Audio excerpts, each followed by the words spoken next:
Kuna mambo mawili kwa Falls. Yanga hapo wana beti. Wanacheza kamari hapo kwa Romain Folz. Inawezekana wakampa muda akafanya vizuri.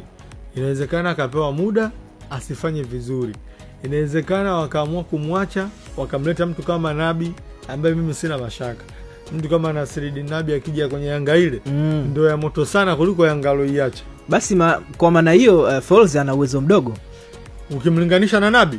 Exactly. Sasa Nabi alikuta Yanga ikiwa mbovu akasaidia kuisuka mpaka system nzuri ya timu ikawa imara, ndo akaja akaondoka. Romain Folz kaja amekuta tayari kuna system watu walishazi establish. Sheikh alichokifanya Nabi ndio alikuwa mkombozi wa kwanza wa ngambo. Yeye ndo alianza kuisuka system ya Yanga.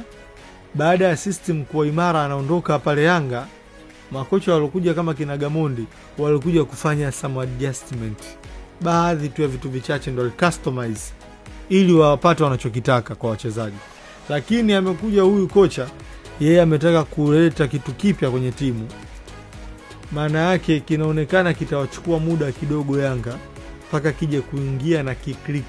Ndio maana nasema wakimpa muda anaweza kweli akawasaidia baadaye huko mbeleni.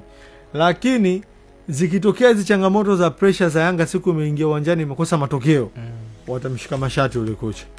Lakini nikasema kwa kocha kama Nabi, leo hii unamleta pale Yanga hapa barani Afrika. Ni Nabi ndio unaweza leo pale ukamkurupusha kwamba hii Yanga rudi njoo fundisha. Na Nabi ana uwezo wa kuifanya ile Yanga ikawa ya moto kuliko ile aliyoiacha yeye Nabi. Kwa sababu mimi ninachoamini Yanga ya sasa ni kali kuliko Yanga aliyoiacha Nabi. Na Nabi kwa nini nakwambia Yanga hii ana uwezo wa kuja kufanya makubwa zaidi? Ni kwa sababu Yanga aliyoiacha kipindi kile yeye ndo aliifanya ilikuwa hatari kwa kipindi kile. Ndio maana walipokuja makocha wenzake wakafanya adjustment tu na timu ikaonekana ina flow vizuri. Leo hii uje mpe Yanga hii ambayo ina wachezaji wazuri vile.